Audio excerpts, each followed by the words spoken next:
C'est intéressant tout ce que j'ai entendu à date. Fait que, tu sais, passer en dernier, ça a des avantages et des inconvénients.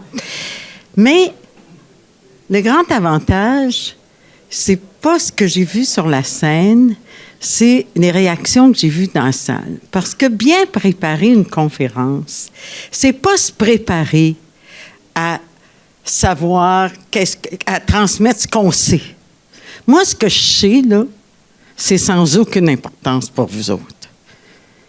Ce qui est important, c'est qu'est-ce qui vous rejoint. Et pour moi, une conférence, c'est rejoindre des gens. Pourquoi on donne une conférence? On donne une conférence parce qu'on veut réunir du monde autour d'un thème. Déjà, ça, c'est quelque chose. Qu'est-ce qui les préoccupe, eux autres? Moi, si je continue à faire ça, ma passion, elle est oui quand je parle au monde, parce que moi, vous savez, moi, je raconte des anecdotes dans mes conférences, parce que le monde, il ne se rappelle pas de ce que j'ai dit, mais il se rappelle de mes anecdotes. J'ai rencontré quelqu'un la semaine passée qui m'a dit, vous souvenez-vous d'une conférence, vous aviez parlé de votre gardienne. Hey, ma fille a 37 ans. Fait que ça fait longtemps qu'elle a eu la conférence, la madame, là, tu sais. Mais elle se rappelle que j'avais parlé de l'attachement en parlant de ma gardienne. Puis quand elle se rappelle de ma gardienne, elle se rappelle de l'importance de l'attachement dans la vie. J'ai senti dans cette salle-là qu'il y avait de la curiosité et qu'il y avait un désir de joie de vivre. Quand vous avez vu la boule de cristal, là, vous aviez envie de vous amuser. Il y avait plein de monde qui levait la main. Il y avait un désir de comprendre. Le leadership aussi, ça rejoint tout le monde. Et je me suis dit, ça donne rien ce que j'ai préparé hier pour la conférence. Ce qui est important, c'est ce à quoi je vais répondre maintenant. Une chose que je veux vous dire, c'est que le leadership, c'est pas quelqu'un d'autre, là. C'est vous autres.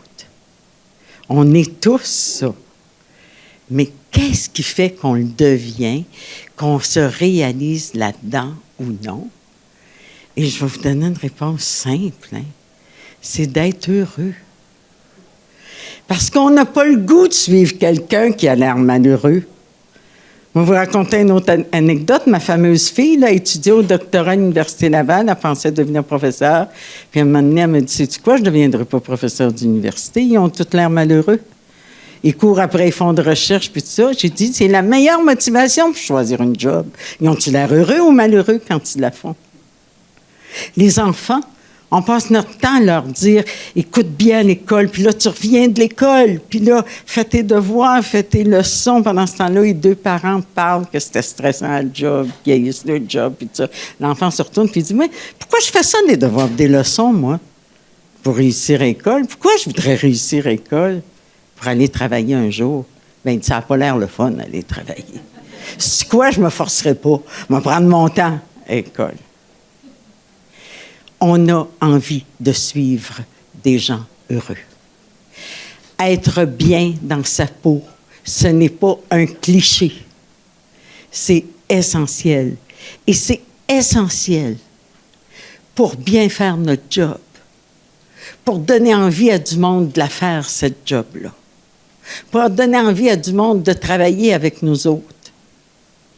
Fait que j'aurais beau vous enseigner tous les meilleurs principes au monde pour que vous puissiez être quelqu'un qui se développe, il faut commencer par prendre soin de vous.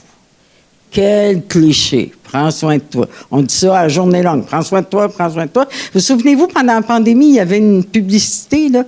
Il y avait une fille qui avait son ordinateur sur les genoux, puis il y a quelqu'un qui dit « Prends soin de toi ». Puis là, elle ferme son ordinateur. Moi, j'étais chez nous, je me suis dit, qu'est-ce qu'elle va faire? Tu sais, être seule chez eux, qu'est-ce qu'elle va faire là, pour prendre soin d'elle? Quand on dit ça, on dit quoi au monde? Bien, prendre soin de soi, c'est pas juste aller faire une marche. C'est pas juste aller au spa. Et ça prend pas de temps. Moi, quand les gens me disent, là, je suis assez occupée, là, tu vas pas venir me dire de prendre soin de moi en plus. Là, tu sais. Ouais. Prendre soin de soi, c'est une question d'attitude.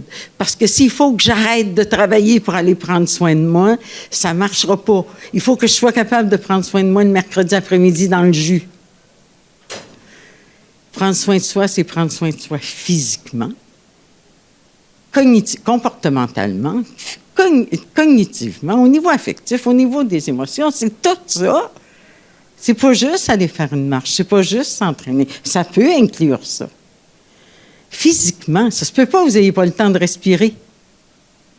Se détendre, là, inspirer pendant 5 secondes, le retenir, expirer pendant 5 secondes. Non seulement ça se peut pas que vous n'ayez pas le temps de faire ça, mais vous pouvez faire ça, puis personne ne va s'apercevoir que vous êtes en train de le faire.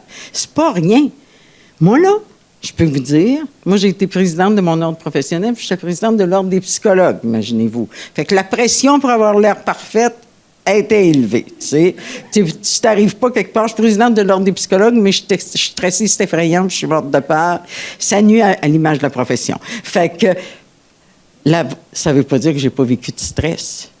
Puis moi, quand le monde me dit « Ah, vous avez tellement l'air calme », je me dis « Ah, mon Dieu, s'ils savaient. » Mais moi, je suis capable de me détendre sur un plateau de télé. Personne ne va s'apercevoir. Parce que respirer, je peux respirer partout. Vos muscles, on a tous un groupe musculaire qu'on a tendance à crisper quand on est plus tendu. Pensez juste à relaxer ça. Personne ne va s'en apercevoir. Au niveau comportemental, c'est quoi les gestes que vous posez pour vous faire du bien quand vous avez besoin de vous faire du bien? Pensez-y comme il faut. Et est-ce que ces gestes-là vous font du bien? Tout est permis si ça vous fait du bien. Prendre une bière, prendre un verre de vin, se préparer à souper, se commander une nouvelle robe, se commander un nouveau vélo, tout ça, ça peut tout nous faire du bien. Et ça peut aussi nous faire du tort. Moi, quand quelqu'un me dit « Pensez-vous que j'ai un problème avec l'alcool? » je dis « Écoute, la réponse est dans la question, là. Si tu as des problèmes à cause de l'alcool, tu as un problème avec l'alcool. Ça ne prend pas un doctorat en psycho pour te dire ça, là. Toi, tu le sais, tu sais. La même chose, les achats. Je m'achète des affaires, c'est le fun, puis tout ça. C'est pas un problème en soi. C'en est un si Visa en souffre beaucoup, là. Ou pas Visa en souffre pas, toi, t'en souffres. Donc, est-ce que je me fais vraiment du bien? Au niveau cognitif, la charge mentale. La charge mentale, on en parle tout le temps comme si c'était les autres qui nous mettaient ça, la charge mentale, comme si on n'y était pour rien, nous autres, dans le fait d'avoir une grosse charge mentale. Alors, notre charge mentale, ce cerveau-là, là, c'est à moi, là. C'est moi qui accepte de mettre ou de ne pas mettre telle charge là-dedans. Encore vous raconter une anecdote. Quand j'étais étudiante, j'étais waitress chez Da Giovanni. Y en a-tu qui ont connu ça? Les plus vieux dans la salle ont connu ça.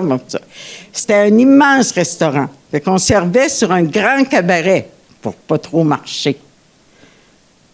Les bonnes vieilles waitresses, là, ils nous disaient « Là, Rosemary, t'as mis une assiette de trop, tu vas échapper ton cabaret. » Ça, pour moi, c'est l'image de la charge mentale. La charge mentale, c'est le nombre d'assiettes que je mets dans mon cabaret et d'être capable de dire « ça, c'est trop ».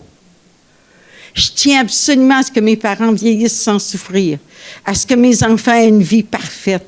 Déjà, mon cabaret déborde, là. Je ne suis pas partie travailler encore. J'ai juste ça. Je veux que tout soit parfait dans ma maison. Je veux que...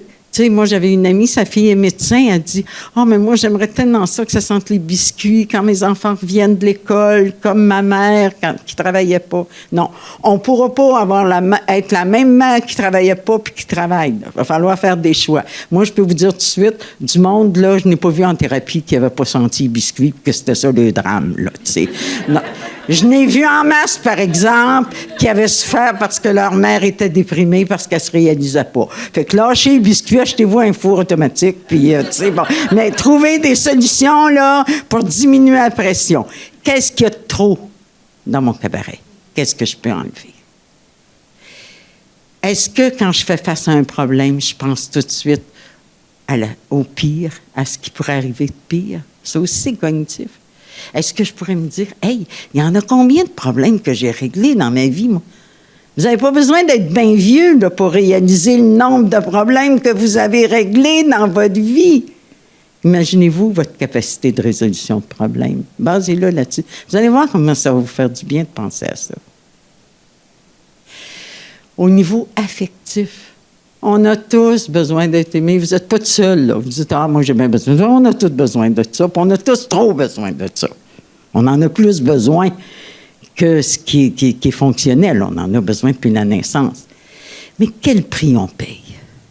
Est-ce que des fois, on vit à côté de soi-même pour plaire aux autres? Et ce dont on a le plus besoin, c'est de s'aimer. Se coucher le soir en disant, « Hey, ce que j'ai fait aujourd'hui, je suis fier de moi. » Ça compte et c'est irremplaçable. Il n'y aura jamais assez de monde qui va m'aimer. Et Diane Dufresne, qui avait donné un concert à 25 000 personnes, disait qu'à se critiquer en partant, il l'avait applaudi à tout rompre. C'est un bel exemple que le soir en couchant, est-ce que moi je m'aime là-dedans? Puis s'aimer, c'est être capable de s'aimer globalement.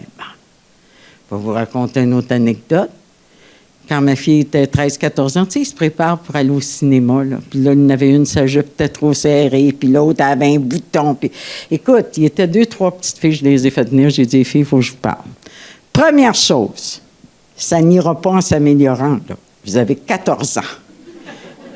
À 40, là, c'est plus un bouton qui va apparaître. C'est une ride, puis elle ne partira pas le lendemain. Fait que si vous voulez être capable de vous aimer, faites 3 pas en arrière, puis évaluez-vous globalement. Regardez-vous comme une personne unique, puis évaluez-vous globalement.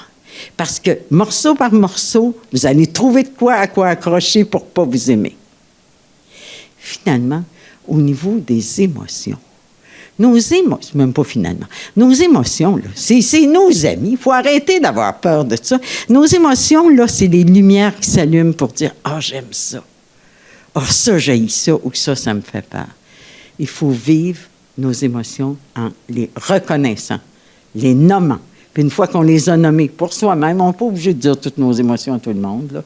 Une fois qu'on les a nommées, d'être capable de se dire « Maintenant, qu'est-ce que j'en fais? » Si je me sens en colère, c'est pas de la violence, la colère. Je ressens de la colère. Ensuite, qu'est-ce que j'en fais de cette colère-là? Et là, je vais terminer, parce qu'il me reste quelques secondes, en vous disant l'importance de s'affirmer. Mais s'affirmer, c'est pas juste apprendre à dire non. C'est d'abord, parce que la vie serait terriblement plate. Imaginez-vous, tu te lèves le matin, tu dis, hey, moi, aujourd'hui, je vais dire non. Tu sais, bon, fait que, mais d'abord, savoir à quoi on dit oui. À quoi je veux dire oui.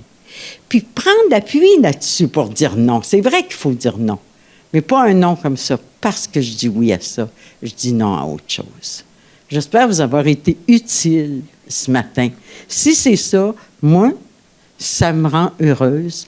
Puis, si ça me rend heureuse, j'imagine que ça peut se partager avec vous. Merci beaucoup. Bonne fin de journée.